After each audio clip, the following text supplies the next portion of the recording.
भविष्य के भारत की शिक्षा 2000, क्योंकि एपीजे अब्दुल कलाम ने 2020 की बात की, 2030 की बात चली, अब 2050 और 21वीं सदी में हम कहाँ होंगे।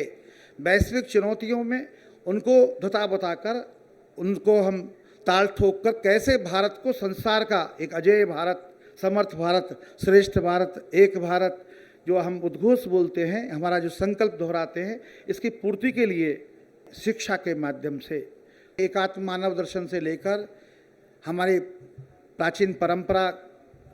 स्वरूप का भारत कैसे था और उसमें शिक्षा की व्यवस्था कैसे थी और चुनौतियां कैसी हैं, उसका समाधान क्या होगा, ऐसे समसामयिक विषयों को लेकर हमने ओढ़कर उस पर काम करना शुरू किया है। देश भर में ऐसा विमर्श, अब राष्ट्रीय शिक्षा की नीति की बात, और जो आज 3 वर्ष में के जो विद्यार्थी हैं जो अभी स्कूल में प्रवेश नहीं कर पाते हैं, राजकीय विद्यालय मरणासन्न हो गए, बच्चे ही नहीं हैं, कारण 3 साल का बच्चा प्राइवेट सेक्टर के स्कूल में चला जाता है। और अब बालवाड़ी की बात कुछ राज्यों ने की है। आने वाले समय में राजकीय क्षेत्र के विद्यालय बंद न हों, वो भी जो निजी क्षेत्र के विद्यालय जो इंफ्रास्ट्रक्चर के कारण या तीसरी क्लास के बच्चों को प्रवेश देने के कारण वो बड़ी मात्रा में, बड़ी संख्या में वहाँ विद्यार्थी है, अब आने वाले समय में अपने राजकीय क्षेत्र के विद्यालय भी अच्छी प्रमाण में विद्यार्थियों की संख्या अभी अधिशेष होता है शिक्षकों का, कारण क्योंकि विद्यार्थी का प्रवेश नहीं है। क्योंकि हम 5 साल के बच्चे को प्रवेश देते हैं, बच्चा 3 से 3.5 साल में प्रवेश उसको होना चाहिए, हम ऐसे बच्चों को छोड़ते हैं, प्राइवेट स्कूलों में, निजी विद्यालय में चले जाते हैं और बाद में वो राजकीय विद्यालय के साथ में जुड़ते नहीं हैं। ऐसा एक विसंगति थी, उस विसंगति को दूर करने के लिए आप सबके प्रयास से हम इस ओर शिक्षा की में परिवर्तन करने के लिए, सकारात्मक विचार के लिए भी सतत प्रयत्नशील है। ऐसी महंगी शिक्षा जिसमें गरीब का बच्चा, गुदड़ी का लाल हम कहते हैं, वो उसको विद्यालय में, महाविद्यालय में और विश्वविद्यालय में आकर एक अच्छा शिक्षण लेना है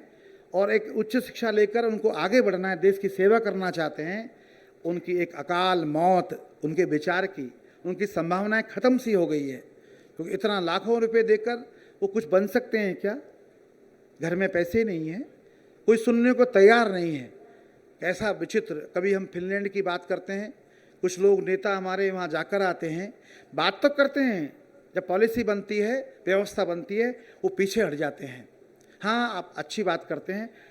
और बाद में देखते हैं अच्छी बात सुनकर भी वो कुछ भी प्रयत्न नहीं करते हैं। ऐसा एक विचित्र सा समय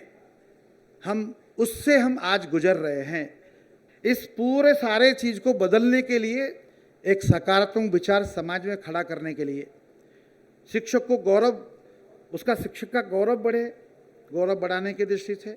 और जो मान्यता बनी है, गलत मान्यता बनी है, क्योंकि हम जानते हैं 100 में से 1-2 लोग किसी कारण से वो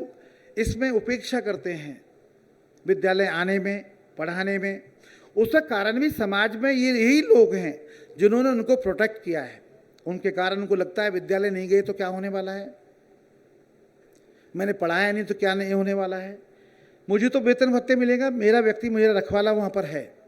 मुझे प्रोटेक्ट कर लेगा, मेरा ट्रांसफ़र नहीं होगा, मुझे कोई चार्जशीट नहीं मिलेगी।